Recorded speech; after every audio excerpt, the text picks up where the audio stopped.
Me with the AV Club, and welcome to South by Southwest. And I'm so excited today to be talking to the talent behind Apple TV Plus's upcoming Government Cheese. The best way for me to describe it is it's a surreal, absurdist, like family comedy, I think. Please welcome David Oyelowo, Aisha, and Paul, who made the show. Thanks for being here. I wanted to start by asking about the title because it is such a catchy title, and obviously government cheese is so deeply associated with American history. I'm curious, why is it this title that gives you guys a way into the story and why it's important and how it helps? I think government cheese has many meanings, and I think first and foremost, it's a great catchy title that makes people lean in, and I think that's what you're trying to do when you title something. But outside of that, outside of just these blocks of cheese that were given out, there's a history, and it's more of like a mindset of like taking something, because everyone who had government cheese made really delicious cheese sandwiches with it. They're actually really good. So it was like taking something that is kind of bottom of the barrel and elevating it to something really meaningful. And just so it's taking nothing and creating something that's amazing. Yeah, definitely.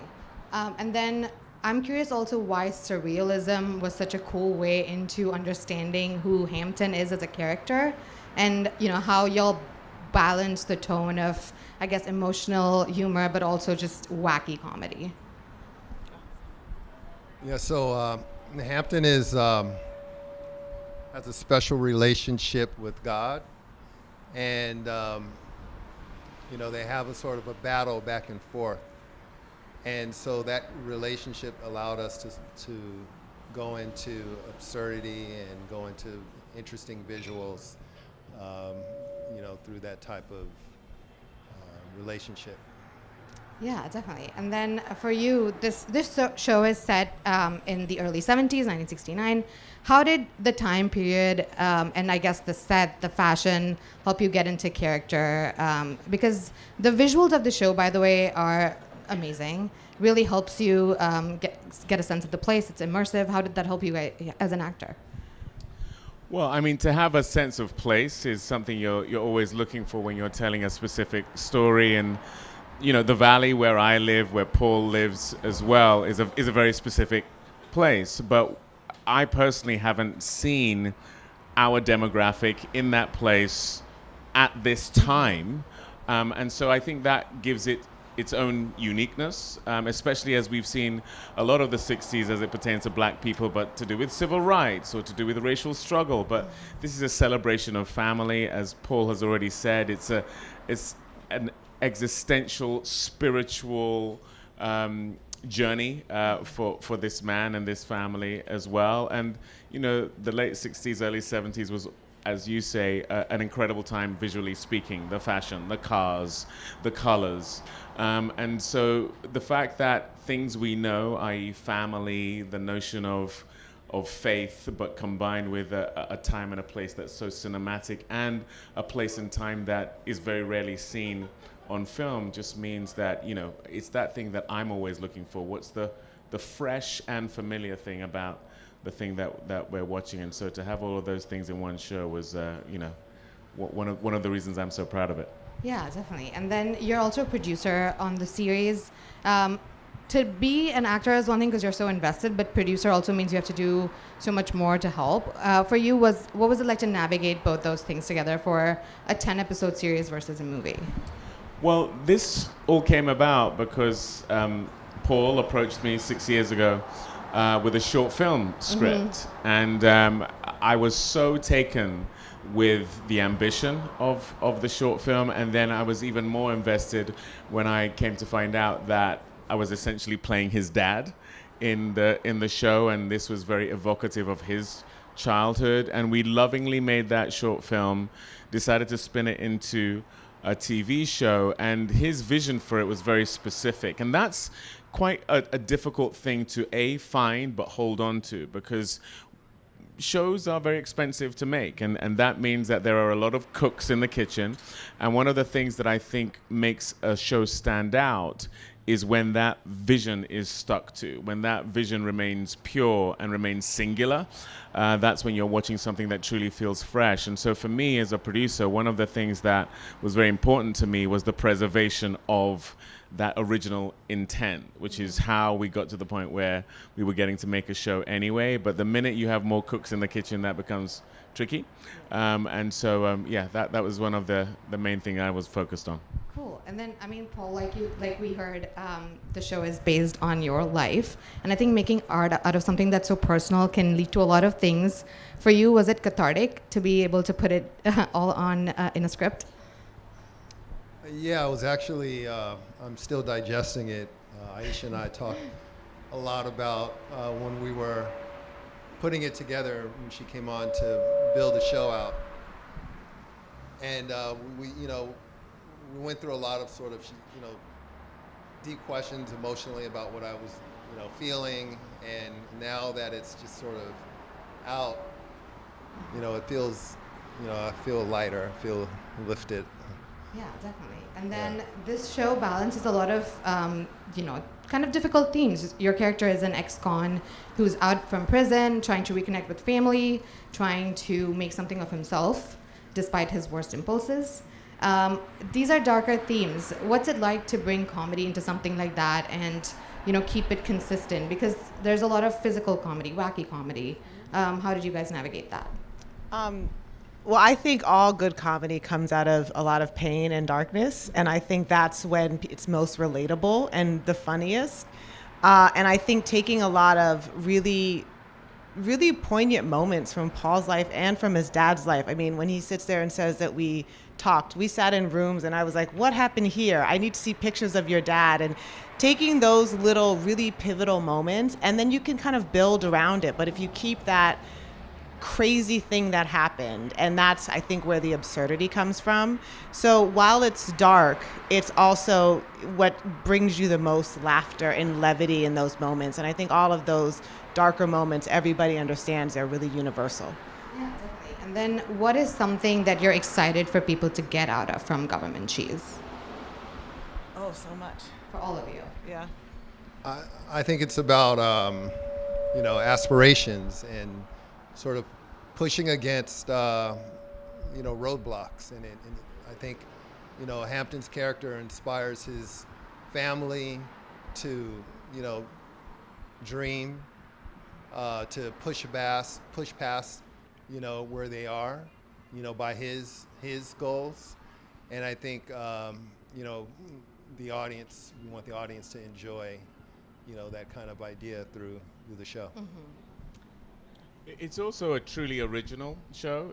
I have no comparison for it when I think about other shows, and that's rare. I've had a fairly long career, and I don't know that there's almost anything that I can say that about.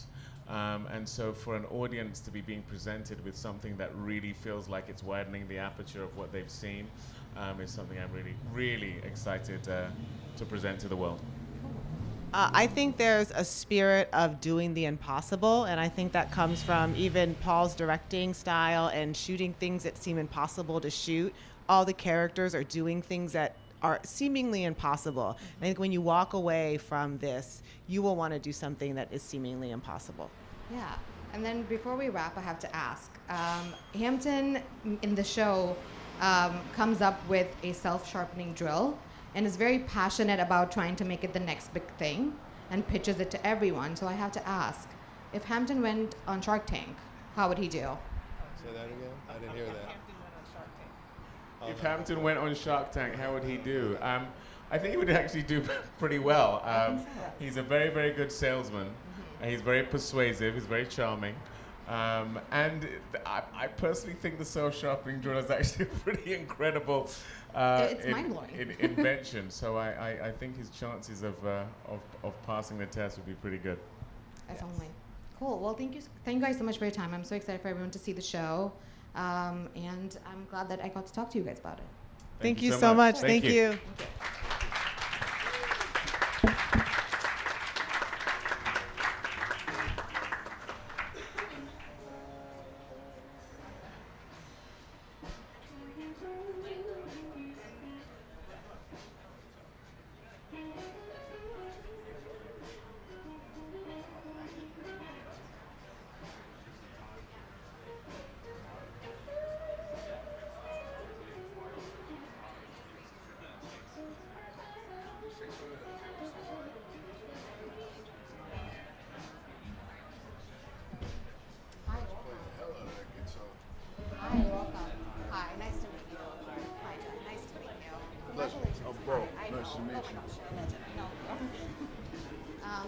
very tiny.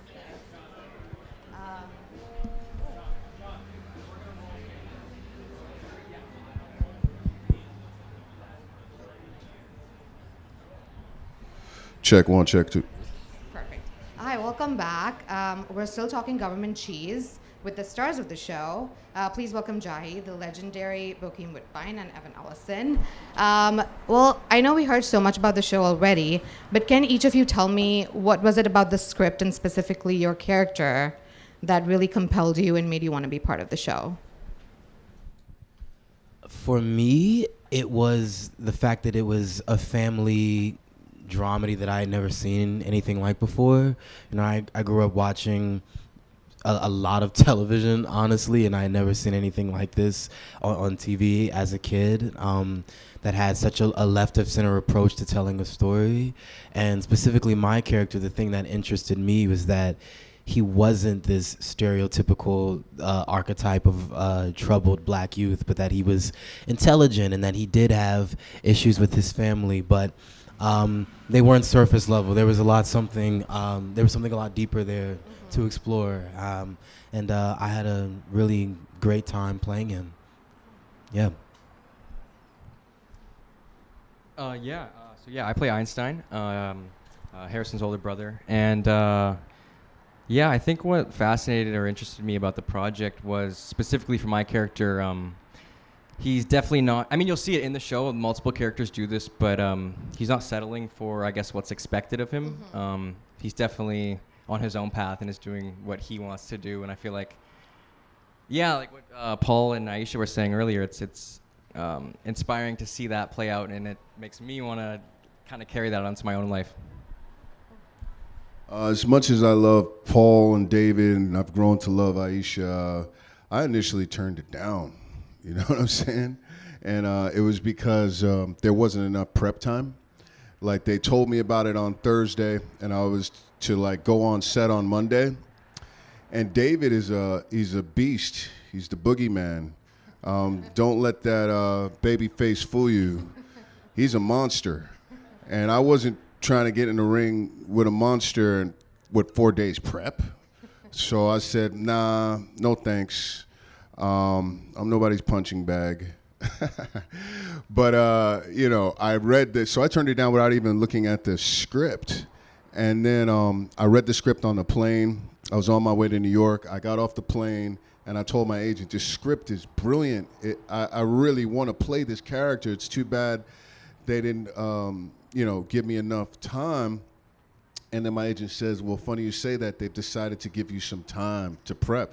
So they gave me 10 days to get my act together, and I was elated because I was drawn to the Bootsy character immediately. I felt like I knew what to do with it, and I felt like Bootsy was so free, and he's just a free spirit. And oftentimes when you're dealing with a material that revolves around the Black American experience in this time period in the late 60s, it has something to do with the civil rights movement, and it's on the East Coast. But this was something that was so far removed from that, and it's on the West Coast, and it had this kind of Tim Burton-esque kind of quality to it, and you really don't get to see black folks doing that on screen. And for all of those reasons, and particularly because Bootsy just jumped off the page for me, I'm so glad that it worked out and I got a chance to be a part of this. I love that. And then can you briefly talk about that prep work that you did in 10 days? What was that like? For me, it was, oh no, I have to go on screen with David and wait, nightmares, It was a lot of nightmares and waking up in a cold sweat, man. Like I said, the guy's a monster. Like, actors literally duck him. Like prize fighters duck other fighters. Actors literally try to avoid working with this cat because he's ruthless. Don't let those kind eyes fool you. He's an assassin. But no, I really felt close to Bootsy, so I just kind of tried to dig into my own past, and it was a lot of memory work, remembering what it was like before I became such a cynical, jaded person that you see before you today. So it was a lot of memory work and trying to remember who I was before, when I had more of an open heart kind of thing like that. So that was pretty much it. Yeah. Awesome. And Jahi and Evan, you guys play brothers who couldn't be more different from each other. And I think despite that, there's a real like authenticity and chemistry in your work. What was it like to build that family dynamic between you guys and then also with David and Simone? That was so much fun. Most of my favorite scenes are the four of us playing alongside each other, because I mean, it starts with David. Like, he would come in with so many ideas and having so much energy. And similar to what Bokeem was saying, David has the kind of energy and the kind of work ethic as an actor that inspires everyone around him to work twice as hard. So then Simone would come in with ideas, and then Evan and I would start playing alongside each other and playing it up. I mean, I think those scenes for us, I don't know if I can speak for Evan, but they kind of laid the groundwork for our characters as the season progresses, you know, and specifically with my character, you see that sort of hard exterior be demystified as the story progresses as well. So the family scenes were some of my favorite to shoot in the whole show, for sure. Yeah, same. Yeah, and I feel like Simone really like adopted that like motherly role for like both me and Jahi. I think like it was so easy to kind of snap into that family dynamic, and yeah, I feel like I mean, yeah, I was a little nervous to like improv or do anything off book, but like David really kept things fresh and fun and like allowed opportunity for play, and Paul was really eager to let us do that and see what we came up with, and I think that we're all so different and our characters are all so different. It was just like, it just works. Yeah. I was going to say quickly too, I think we felt a responsibility because the story was directly inspired by Paul's childhood and the family dynamic that he was that he holds so dear to his heart. So I think we all kind of wanted to honor that as much as possible. Definitely. And then I know I asked this before, but for the three of you, being transported back to the 70s sort of in the set with your costumes, also with the house and how it looks, how did that help you guys get into character? Does stuff like that affect your performance, and how does that work? Well, we were lucky. Our set designer is just really, really talented, and the wardrobe team was fantastic, and it helped, at least for me, that I had an opportunity to have some input into how my character was dressed and everything like that, and you really feel like you're somewhere else when you go on to these sets. They did such a good job. It was meticulous. Like the just the smallest details were looked after. So I didn't feel like I was in the 21st century. I really felt like I was in 1969, and they you know, all the credit goes to them for that. They just did a great job of setting that up.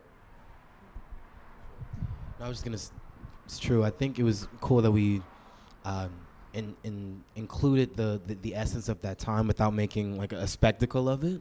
You know, you feel like you're just watching a family that could exist in any period, and the period just sort of lends itself to the story and to the narrative that we're telling. So yeah. Yeah, no, it was like as soon as you're in that set, it's like we're here, and Paul would often play like music from the 60s, like just while we were shooting scenes, just to like get the vibe going. And it was just such like, it made it so easy to just be in that world for sure. Yeah. Cool. And then, Jahi, one last question for you. Not to spoil anything, but there is an episode in which you and your father's character, you guys go for a camping experience or a fishing experience, and it really spirals. And I think that's like one of the rare chances that you could really get to show a lot of emotion.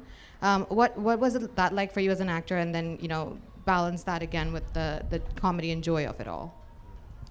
I think those were filming those 2 episodes of David were some of the most memorable, and some of those trying as well, mostly because of the environment, and not to give too much away, but I will say I know that I would not have been able to do it if it weren't for David and as well as Paul, because I mean the circumstances around shooting were they were fun, but it was challenges that were there as well, and I think it was just about making sure that the audience could see the turn in Harrison there, because that moment shows a different side of him. And like I said, like a lot of that hard exterior is demystified. So I just really wanted to protect him and make sure that he wasn't this like monolithic, hard, kind of character, and walking that fine line of being cynical, but understanding that there's something deeper under the surface. And that turning point was really pivotal to the story and to the character. So hopefully people enjoy that episode. Yeah. Awesome. Well, thank you guys so much. Thank you for being here. Congratulations on the show again. It was so nice to talk to Thank you. Thank you so much. Thank you, guys.